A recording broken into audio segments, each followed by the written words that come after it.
serve as co-head of EERN, along with Huiyu Li, our senior advisor in our economic research department.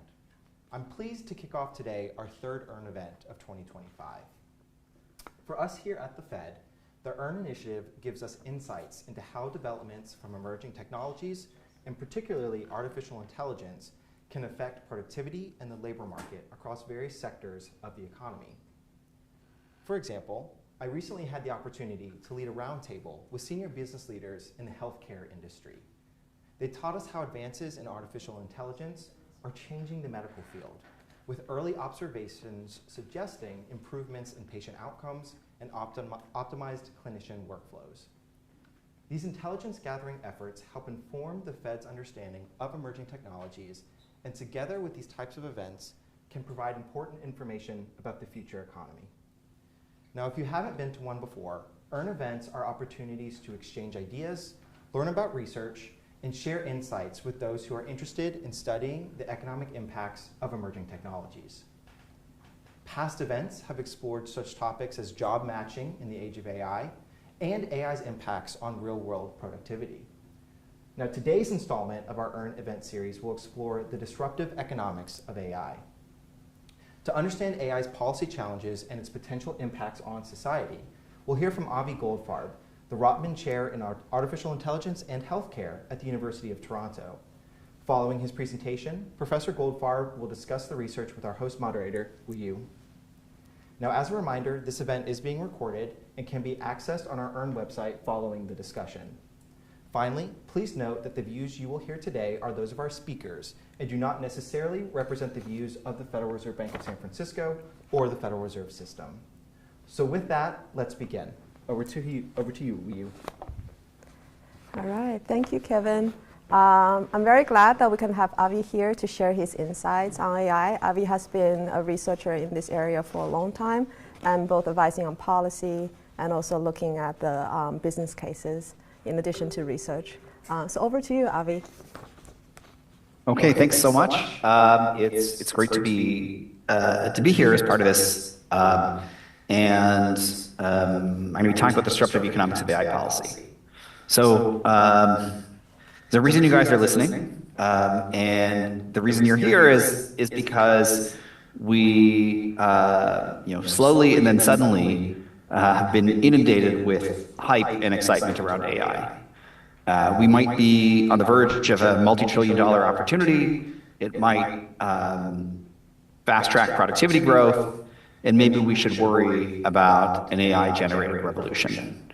Now, no matter what side of that hype you're on, it's important to recognize that what we're talking about when we're talking about artificial intelligence and the business opportunities in artificial intelligence here in 2025. Now, there's an optimistic view where we are on the verge of machines that can do just about everything we can do and listen to us and make our lives much better, maybe like as in older science fiction, or we're on the verge of machines that can do everything we can do and they don't listen to us, and that's where we get the dystopian science fiction like the Terminator or the Matrix. Now, I don't have a strong point of view on how imminent artificial general intelligence, machines that can really do almost all of human work, is. At the same time, I think it's important to recognize what the technology is under the hood of both today's artificial intelligence and the AI that's likely to be diffusing in the near future. So when you hear today businesses adopting artificial intelligence, what they're adopting is prediction technology. Under the hood, it's important to recognize this is under the hood. When you hear artificial intelligence, the advances are driven by advances in machine learning, which in turn is a field of computational statistics. And so it's prediction technology. What do we mean by prediction? I mean it in the statistical sense, as in any time you're filling in missing information, that's prediction. So yes, it could be good old-fashioned statistics problems, but it could also be a large number of other problems that are really about filling in missing information. So for example, and in our book Prediction Machines, my co-authors and I frame this in an economics lens as a drop in the cost of prediction. Machine prediction has gotten better, faster, and cheaper, and from Econ 101, we know that when the price of something falls, we do more of it, demand curve slope downward. And so as machine prediction gets cheaper, we should expect more and more machine prediction as part of our everyday lives. And that's exactly how it's played out. The first applications of machine learning in business were things that were obviously prediction problems, like whether a borrower is going to pay back a loan. That's arguably the oldest prediction problem in business. Is somebody in default or not? And increasingly, lenders, banks, and others have been using machine learning tools to predict whether someone's going to pay back a loan. The insurance industry, they're also in the business of pricing risk. They're in the business of prediction. And increasingly, over the past decade or two, they've been using machine learning tools for underwriting. Now, what's changed in the past few years is we've started to recognize a number of things that we didn't used to think of as prediction can be solved with machine prediction. Like medical diagnosis is prediction. What does your doctor do when they diagnose you? They take in data about your symptoms and they fill in the missing information of the cause of those symptoms. That's prediction. Language translation is now understood to be solvable with machine prediction. When you're trying to translate from English to French, what you're doing is predicting the set of words in French that match the meaning of the set of words in English. And increasingly, we're seeing that is solvable with AI. What OpenAI is doing and the other generative models are doing is also under the hood prediction. What ChatGPT is doing, it is predicting the set of words that's most helpful, honest, and harmless in response to your query. And the image generation tools are doing the same thing. If you ask for an astronaut on a horse in the style of Andy Warhol, you'll get an image like this. Importantly, to understand the importance of the underlying data and how the machine generates this kind of an image, recognize that it's not a search engine. It's not that there was some database that it pulled this image from. Instead, it was trained with images of horses, images of astronauts, and images of the style of Andy Warhol. And it combined those to predict what you're looking for when you ask for this image of an astronaut on a horse in the style of Andy Warhol. So as we recognize, we're seeing more and more applications of AI, of machine prediction, to the point where many of the applications aren't obviously prediction problems anymore. Okay.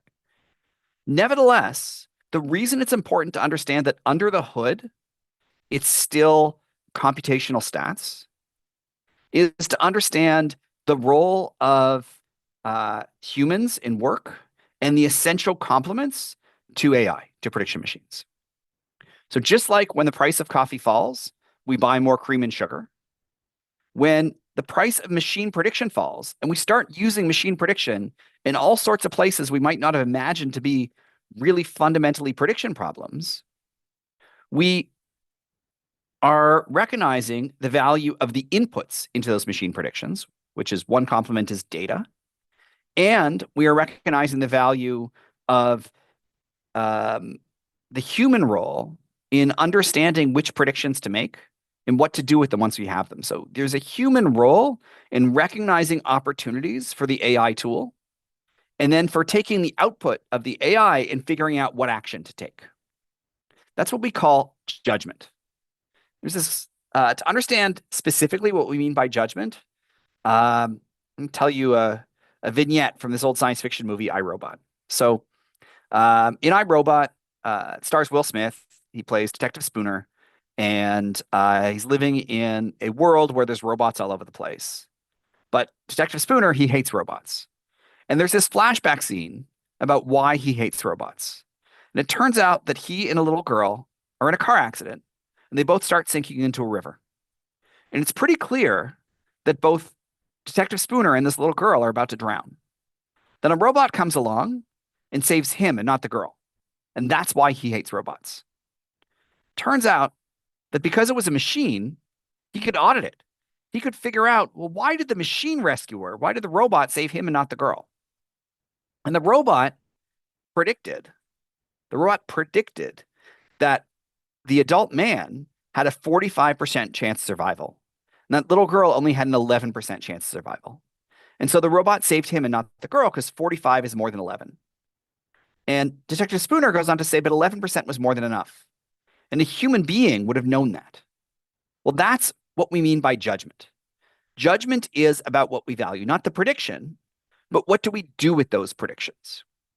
And what that, even in this fictional world, there was some team of human engineers and ethicists and whoever else, they didn't tell us, who encoded the values into the machine that a life is a life. The decision of that machine to save the adult man and not the little girl is a consequence of the humans who embedded certain values into the machine. That's essential for understanding how to work with machines, the remaining opportunities for humans, and how to think about a world where machines are taking actions and responsibility in that world. The key point is it's not machines making decisions. Machines are making predictions. Humans are embedding our values into those machines, sometimes after the prediction shows up, but often in an automated way by pre-specifying and encoding those values, what matters, into the machine. Now, that means whether you're choosing to use Grok or OpenAI or Anthropic or Cohere, whatever company you're using, the values in that language model, or the values of the leadership of those companies, I suppose, is embedded into the models. And so you will get different results for the same sorts of questions in some cases because certain values have been embedded into the models. Now, I want to talk about the disruptive economics of AI policy. And I thought a useful starting point is, what are we worried about? Okay. And at least as economists. I don't know if you remember, a couple of years ago, there was this letter, this petition to say we should stop doing AI research. An interesting aspect of that petition is it listed 4 specific harms that that were backing up the idea that we should slow things down. The first harm: should we risk loss of control of our civilization? The second harm: should we develop non-human minds that might eventually outnumber, outsmart, obsolete, and replace us? Third: should we let machines flood our information channels with propaganda and untruth? And fourth: should we automate away all the jobs, including the fulfilling ones? Okay, so these are phrased as questions, not harms, but it's pretty clear that these were meant to be rhetorical questions. And the answer to all of them, according to the drafters of this petition, is clearly no. And what I'm going to spend the next few minutes describing is going through these one by one in discussing what economics has to say about them. And in general, it's not as obvious. It's not completely obvious that the answer is no. Okay. Now, with a caveat, should we risk loss of control of our civilization? This is what economics has to say about that question. In many ways, I don't think economics has good models about what it means to have control of our civilization. And to the extent that there is rigorous economic work about it, it doesn't say much one way or the other. So this one is a blank slate. But for the other 3 questions, the answer is almost always going to be maybe, or it depends. So should we develop non-human minds that might eventually outnumber, outsmart, obsolete, and replace us? Well, it kind of depends what we mean by that. And there's a number of research papers that suggest that machines that can innovate will be fantastic for productivity growth, and therefore likely to be fantastic for many, many humans. There's questions about the implications for distribution that we'll get to later, but a machine that can replace us or outsmart us in the sense of making innovation faster will improve total factor productivity and mean more outputs, more of what we want with less inputs. Now, there is a question, going back to the first thing, is controllers of civilization, on how good does the machine have to be? How much better off do we need to be in order to accept some existential risk? Major technological change often comes with extraordinary risk. And so if AI's potential is as big as it could be to massively improve productivity, to give us much more of what we want, cure cancer, improve other aspects of healthcare, et cetera, et cetera, et cetera, what kind of a risk are we willing to take? And what Charles Jones does in this paper is he takes our macro models very seriously about welfare. He acknowledges, in some sense, too seriously, but he says, well, given our macro models, how much risk should we accept? And his first answer is a little unsatisfying, which is it depends on the functional form. So there's reasons to take some existential risk or maybe not, depending on what you assume. Okay. No surprises there.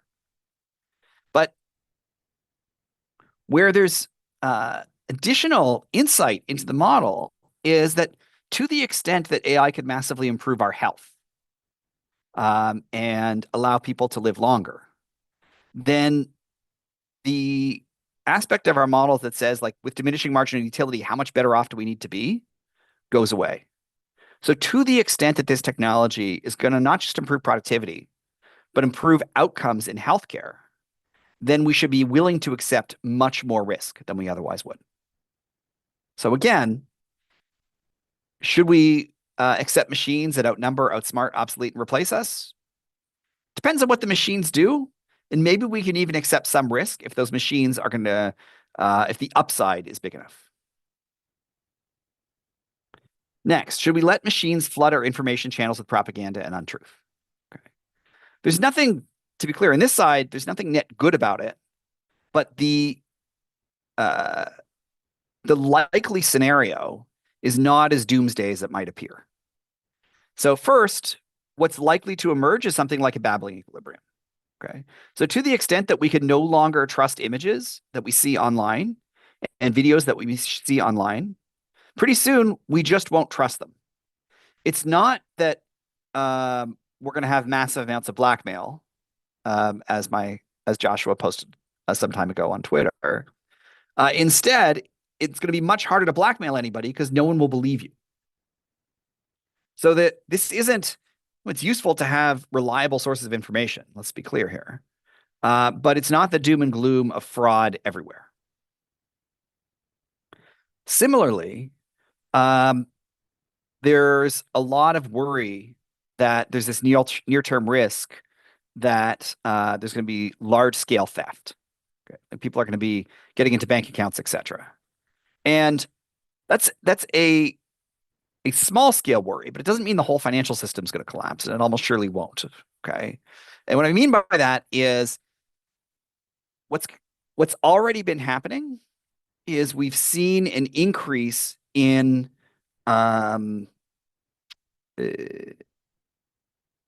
new tools and the innovation in tools to detect whether it's actually you trying to get into your bank account and elsewhere.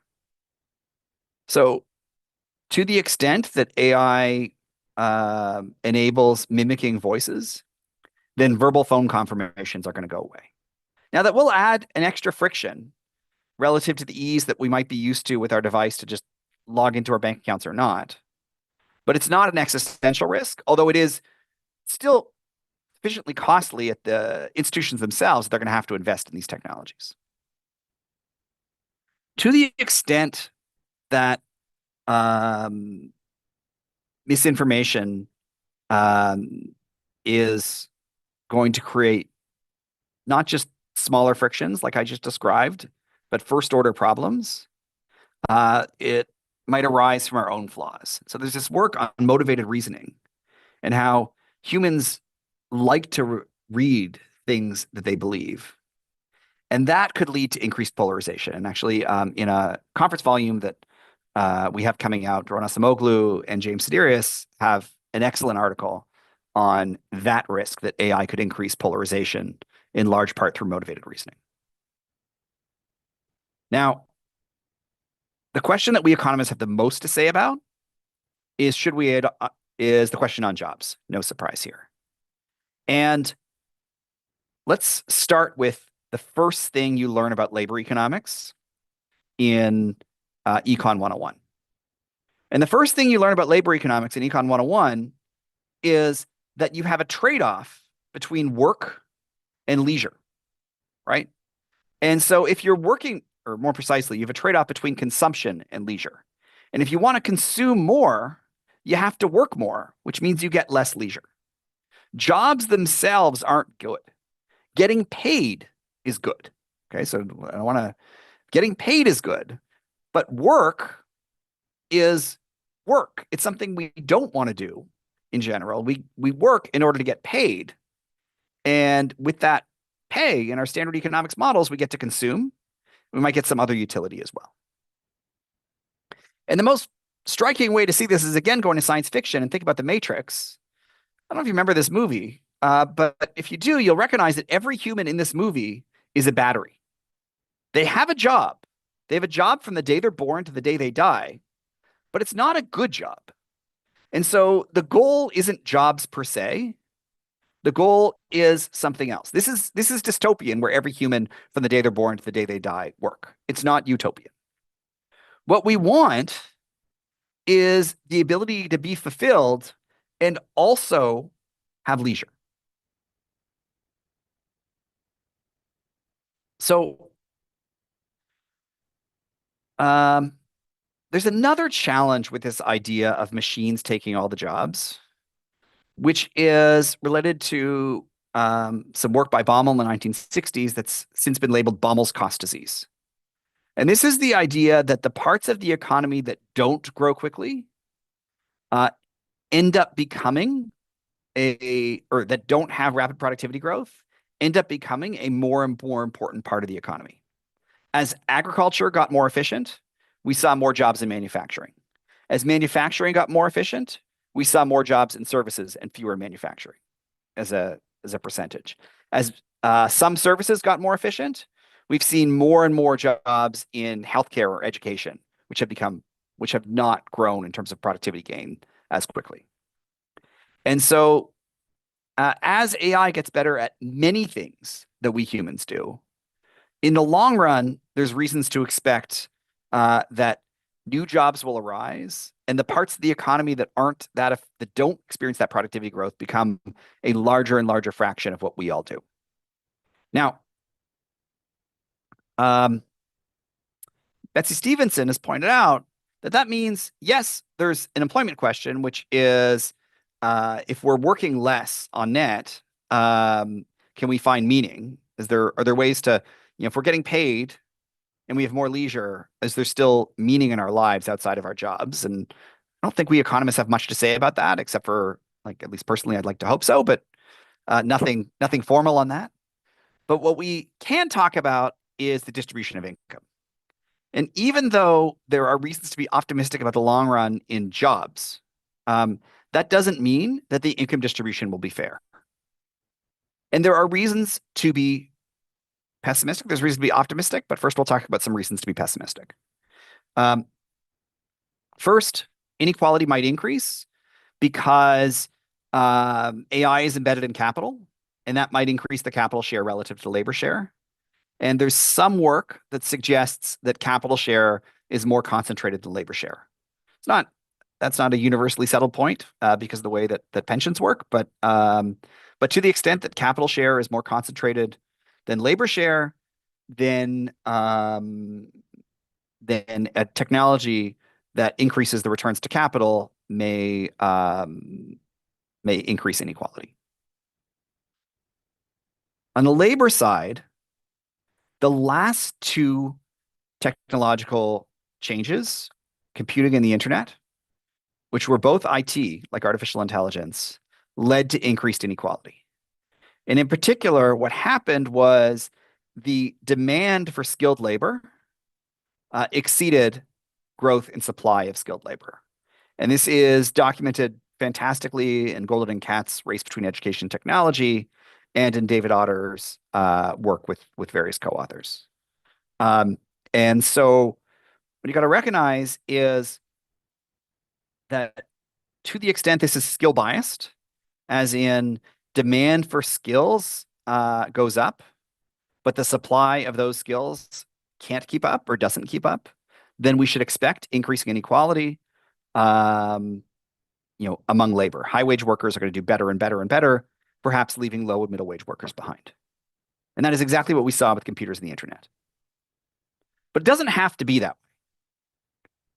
And there's a number of economists who are arguing from various point of views that it may not be that way for a variety of reasons. So first, Erik Brynjolfsson, in an article called The Turing Trap, argued that engineers have a choice.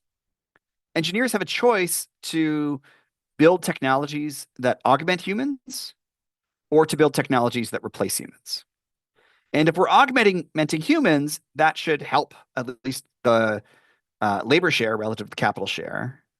And implicitly, there's a sense that that might help the low-skilled relative to the high-skilled, to the extent that we're, depending on who we're augmenting, which we'll get to in a second. Now, I should add, Doron Acemoglu and co-authors has a similar argument, more focused on policy, that policy should encourage augmentation and not tax automation. And this goes back to an older idea by journalist John Markoff, celebrating the early computer scientists that focused on augmentation relative to the AI folks who are focused on beating the Turing test. Now, in some of our own work, Jay Joshua and I, my co-authors and I, argue that this dichotomy doesn't make sense because one worker's automation is another's augmentation. So if you're automating the skills that give the doctor high wages, for example, around diagnosis, that could augment what nurses and pharmacists and other medical professionals can do. And so, and on the flip side, what happened with computers and the internet, in fact, is we augmented those of us with who were good at abstract thinking. We're good at using computers and the internet. And that in turn hollowed out many aspects of the middle class in parts of the world and increased inequality. Now, what are we seeing with AI? The bite in terms of where the technology is going to affect inequality is going to depend on who's automated and who's augmented. And there's a number of papers that have come out over the past couple of years using AI in various workplaces that suggest that within workplaces in general, the technology appears to help low-skilled workers relative to high-skilled workers. Okay. Now, on net, how this is going to play out is a big open question. David Otter has a fantastic new project where he's trying to carefully measure expertise to try to understand the impact on wages and unemployment. And what part of this is a tool that automates high-skilled work, expert work, might lower wages in that job, but also massively increase employment in that job, to the point where, depending on the margin you're focused on, you'll see that some people are much better off and some people are worse off.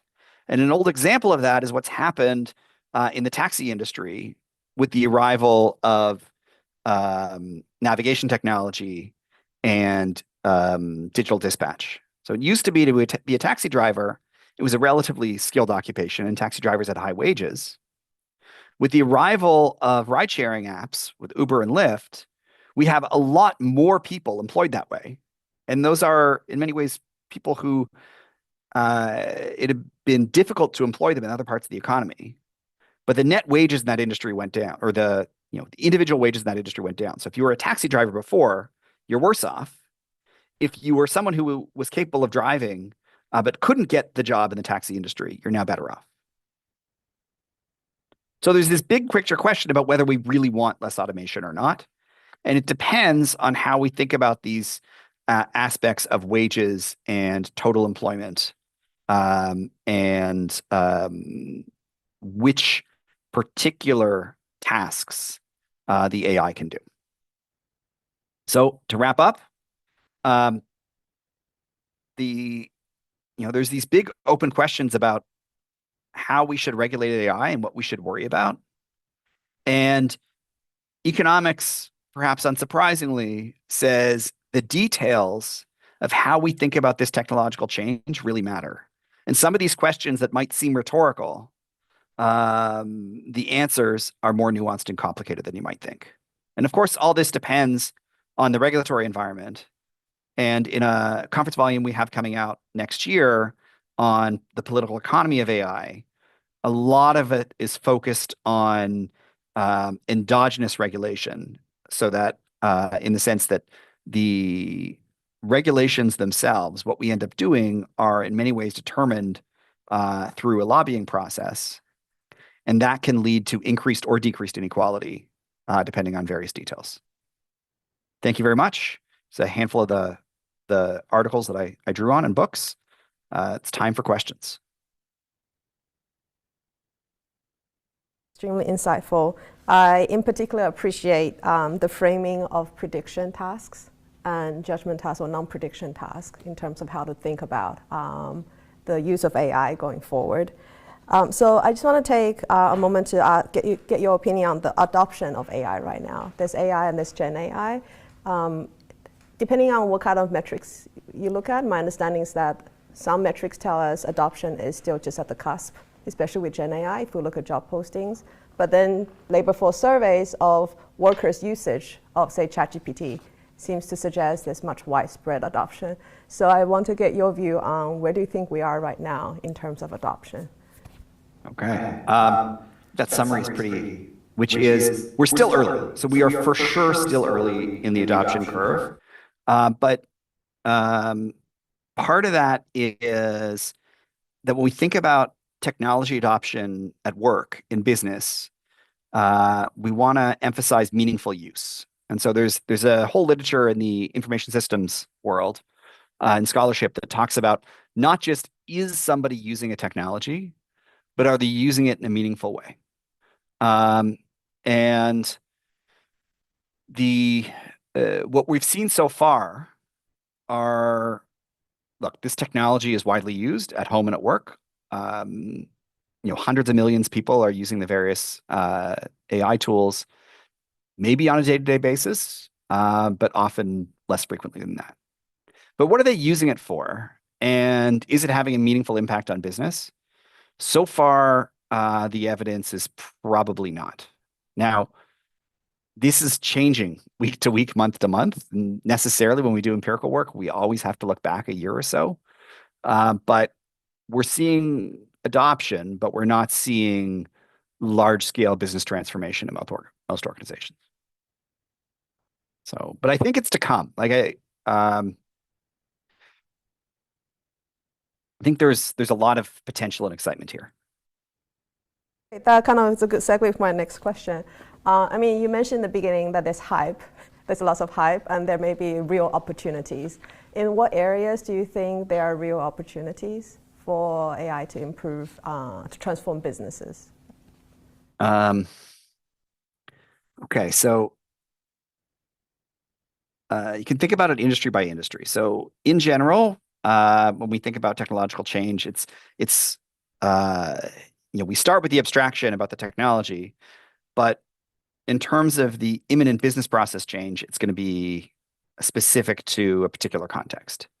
And there's a trade-off here, which is that a lot of the industries that are already experience rapid transformation are those that were already digitized and had already experienced rapid productivity growth since the 1970s. So the tech industry, first and foremost, also other aspects of innovation, and financial services is already digitized and relatively ready for AI-enabled transformation.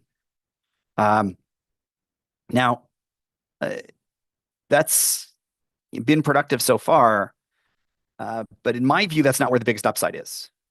The biggest upside are in industries like healthcare and education that have had extraordinarily slow productivity growth over the past few decades. And so the problem there is the reason they've had slow productivity growth over the last few decades um, is because innovation in those industries and changing processes of those industries is difficult. And sometimes it's difficult for good reasons, right? Messing up in healthcare is extraordinarily consequential, but it's also difficult because of entrenched interests and lack of competition and other things. So, where does that make me land? 30 years from now, we talk about the long run and the short run. I am quite confident that we will see AI-enabled transformation of many, many aspects of the economy. 2 years from now, I'm confident we'll see it in some places, but probably not in the places where the upside is biggest. Helpful. I agree with you. I mean, you mentioned the bowel cost disease. We see in an economy like US that's very advanced, manufacturing has increased productivity growth much faster than, say, services, healthcare. But that's where the big chunk of the economy is, where productivity is not really growing.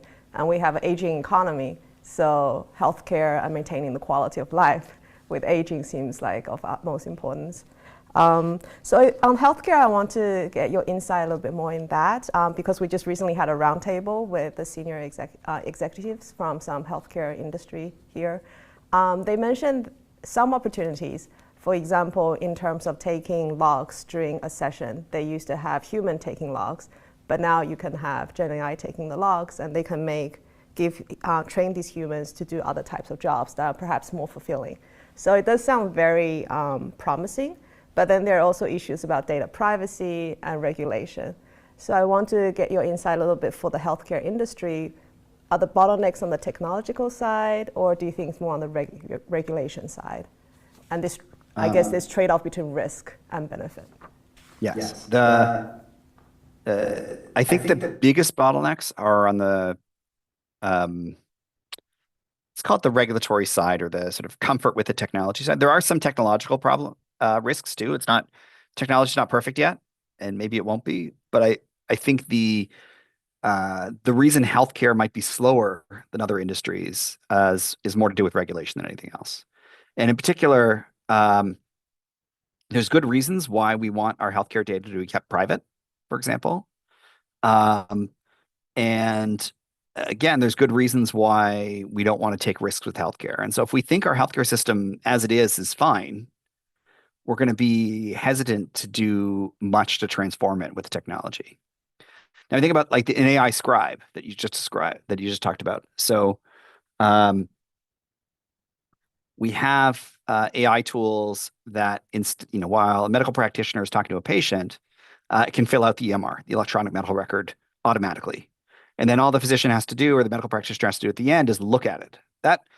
That should be both fantastic for efficiency, and it should also be fantastic for the medical practitioner's relationship with the patient, because now they can look at the patient and not at a screen.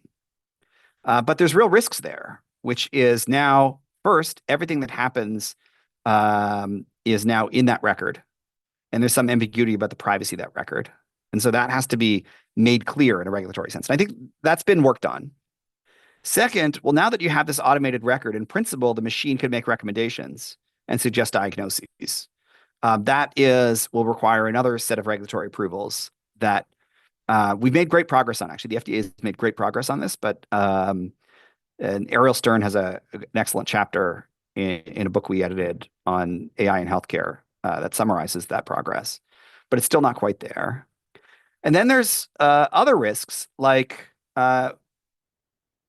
do you want every single word to be recorded, or is a summary more valuable? And so, and by you, it might mean the patient, because some of those details on a privacy side, you might not want, or it could be the hospital, for fear that in a litigious world, that there might be one word that went astray. And so, and there's another regulatory barrier in terms of thinking through, once we have scribes that record everything, what is the burden for liability, and how does that change? And that applies not just to healthcare. That last point, it applies to financial services as well. For example, in principle, like right now, in many cases, investment advisors are, take notes whenever they talk to a client and then summarize those notes.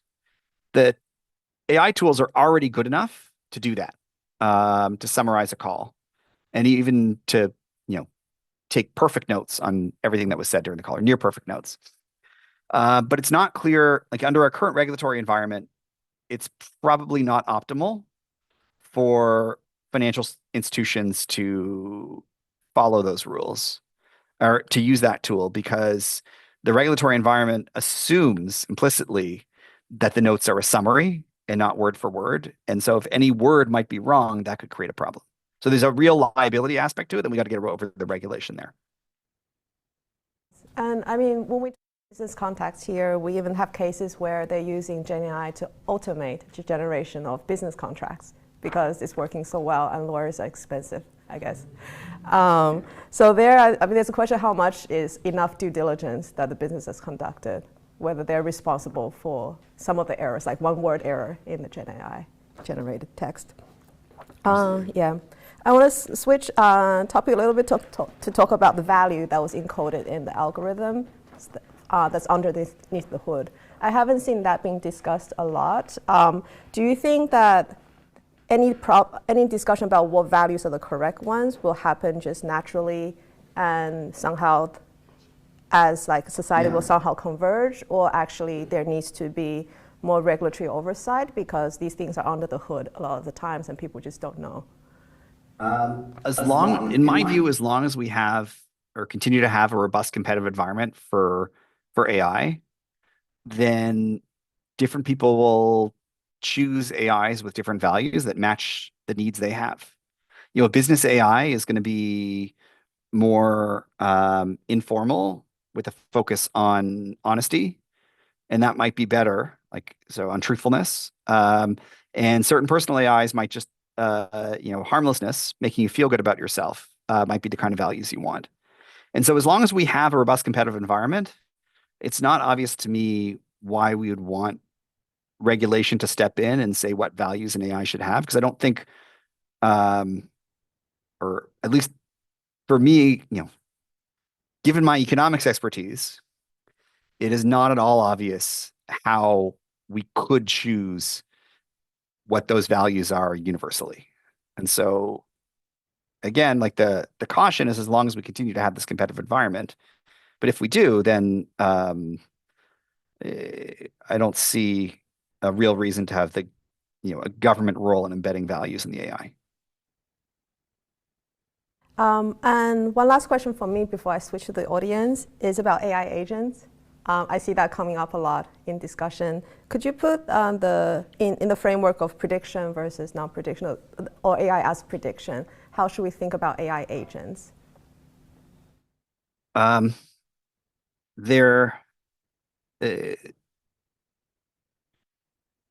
So what the agents are often doing for you is going to be to fill in missing information. So for example, you may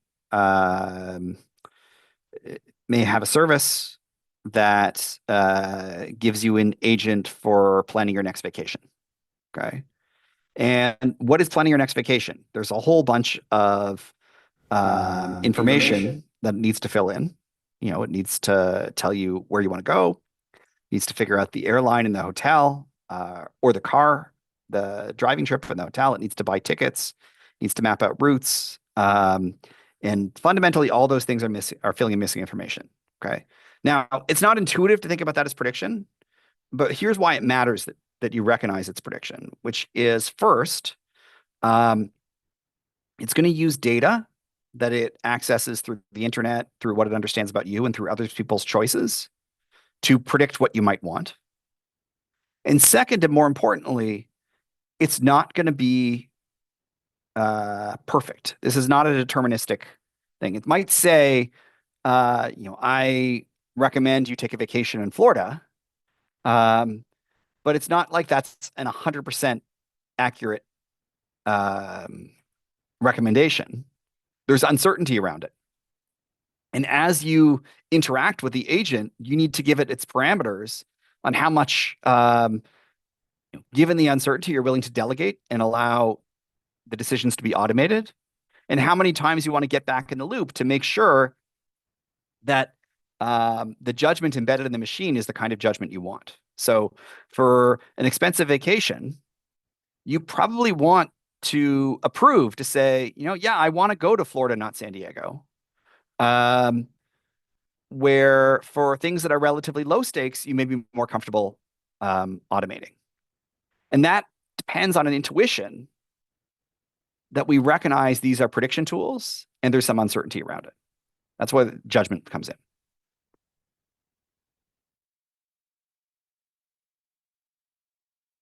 Pre-submitted questions. Actually, in the audience here, we have many interns. So right now we have a summer intern program, and we have people who are still in universities, undergraduate degrees, coming here to figure out what they want to do with their lives. And so some of the questions we get from the registration, we actually got a lot of questions, about 200 questions, in fact. Many of them actually ask about what young people should do as they think about what skills to learn, how to prepare themselves for the job market. One question is like, what skills should young people develop to stay competitive in an AI-driven economy? Okay. So I think the most important skill is an ability to learn and to learn new skills. Okay. Now that sounds like a cop-out, but I'm a little humble here. Okay, so and I'll explain why I said that, which is when I started doing research and giving public talks around AI, people were asking me, well, that same question: what skills should I develop or my kids develop? And I'd say things like, this was say 2017, 2018. It seems like we're about to have autonomous driving pretty soon. And image recognition tasks like radiology seem to be in trouble, but writing and coding seem to be inherently human. But if you look at the world today, the AI's actually got pretty good at writing and coding, and the autonomous vehicle, maybe that's imminent still, but it's not quite where we expected it to be. And there's still plenty of radiologists around. And so it's just a little bit of recognizing that the technology is changing fast and the specific skills needed will change with the technology. But the one thing I am confident about is the skills you're training for today are going to be different than the skills we're going to need in the workforce 10, 15 years from now. And so the learn how to learn is another way of saying the 20th century model of your education is done some point between ages 18 and 25, and that's the skill set you're going to use for the rest of your career. I think that model isn't going to play out in the future. And instead, we're going to continually have to learn new skills. And so putting yourselves in situations where, especially when you're young, you are a little uncomfortable and you don't know exactly what you're supposed to do. And having to learn quickly to get up to speed in order to succeed is going to be, it just strikes me as very important and useful. Thank you.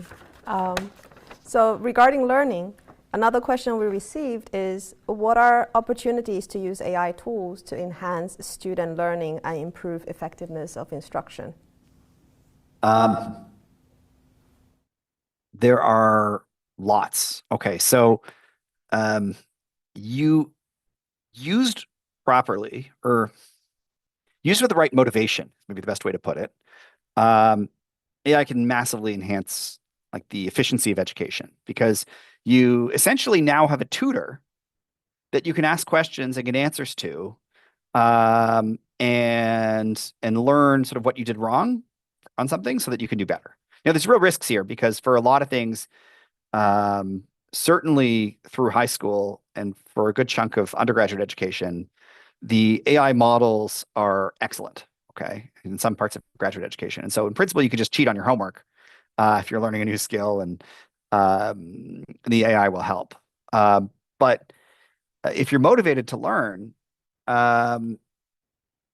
you can get feedback on mistakes you're making and how to improve. And some of that you can already do with the off-the-shelf models from OpenAI or Anthropic or elsewhere. And then there's a number of startups and small companies that are arising to help you sort of with your education. Some of them are AI tutors that are sold directly to students or their parents. Some of them are AI course support that are sold to professors and universities. But there's been real innovation there, and I think it's it allows you to push the frontier in what you can do much more. So, like for example, in my classes, so I teach for the MBA students I teach. Some of them have good technical skills and calculus, et cetera, and some of them don't. And so historically, I was always a little hesitant to post technical readings. But now I am confident that that at least for the technical readings I choose, that the ChatGPT and Claude can explain the intuition to smart people very well. Okay. And so I'm now much more comfortable pushing them to do harder things because to the extent that they don't have the training, they can tool up on it, at least the things they need to know quickly. Okay, thank you.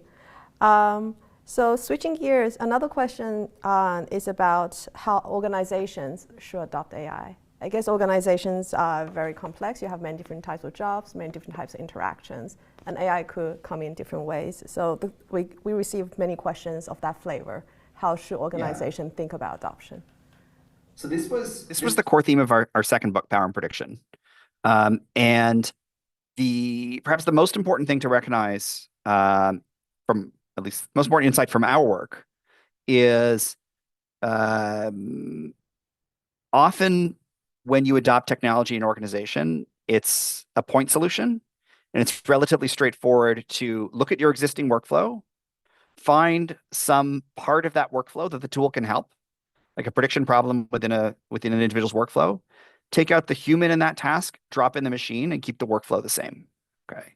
And these point solutions are useful, and they incrementally improve productivity as they diffuse. So one layer of what's happening, and a lot of probably what's already been happening, are these point solutions, which is, we currently have a call center process, and we're going to put an AI into that call center process to make our call center workers more efficient. Okay. There is another solution, which is what we call a system solution. And this is when you look at the history of economics and technology, massive productivity gains tend to happen by sort of changing the workflow, by figuring out what the technology enables you to do that was impossible before. And so, but those system solutions are hard and they take time. But a lot of the organizations that are going to be at the frontier to really figure out how to use AI well are going to reorganize their processes in ways that we can think of as system solutions. And like the example from history is based on a Warren Devine Jr. paper in the Journal of Economic History from 1983, where he showed that electrification of factories didn't improve productivity until people realized that electricity wasn't cheap power. What electricity was distributed power, and so you could put the machines in different places.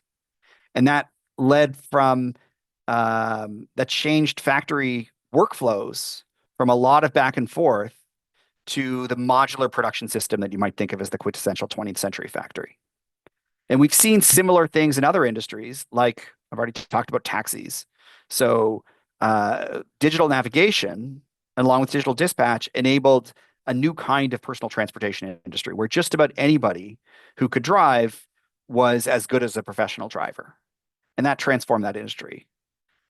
In advertising, we saw something similar happen between 1998 and 2005, where prior to the 90s, advertising was an industry that was sold on charm. Like the TV show Mad Men, which was in many ways like a caricature of the old advertising industry.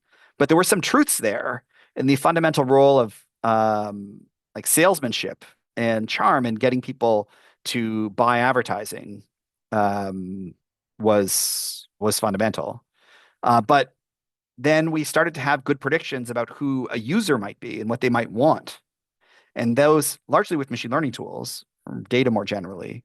And that led to the modern ad tech industry, where most advertising today is not sold through these personal relationships and charm, but it's sold through algorithms. That was a massively profitable, technologically driven system transformation. And so with AI, we've got those two examples, but we're likely to have more.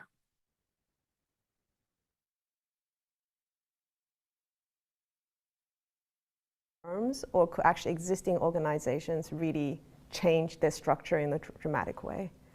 From the historical record, we see both.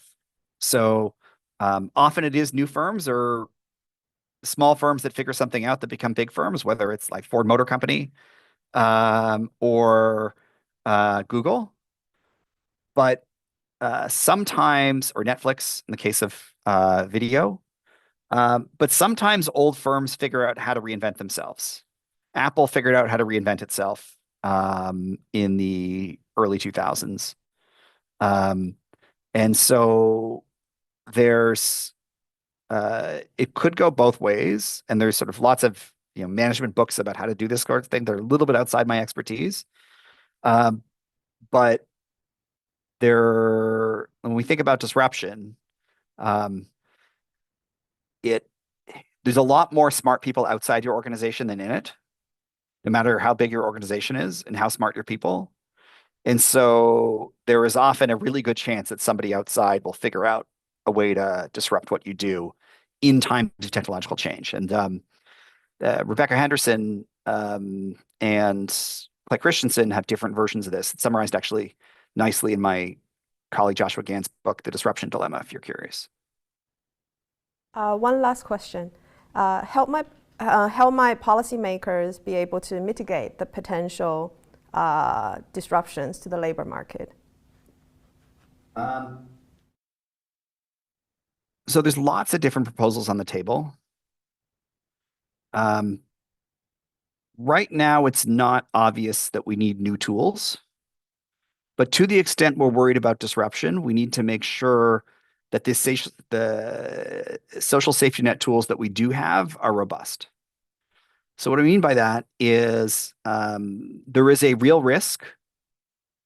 I don't know what percent. There's a real risk in the short term of labor market disruption, particularly in certain industries. So if suddenly we figure out how to automate the process of auditing, then then thousands of people whose jobs are around auditing could be looking for new roles. If suddenly we figure out how to automate many aspects of computer programming, then many computer programmers will be looking for new roles. And so we want to make sure when that happens that the social safety net is sufficiently robust. And depending on your politics, you may think it is already too strong. You may think it's not strong enough. But I don't think there's anything different here, just that the social safety net, to the extent that there is a risk here, will be stretched. And so you want to make sure that it can deliver what you think it can deliver. And that's true in terms of income supports and healthcare and education, et cetera. Thank you very much, Avi, for a very insightful talk. I've also been inspired to watch Matrix again, or iRobot again. All right, thank you very much. Hopefully we can have you in San Francisco Fed in person at some point. That would be fantastic. I'd love to visit. Okay, thank you very much. Perfect.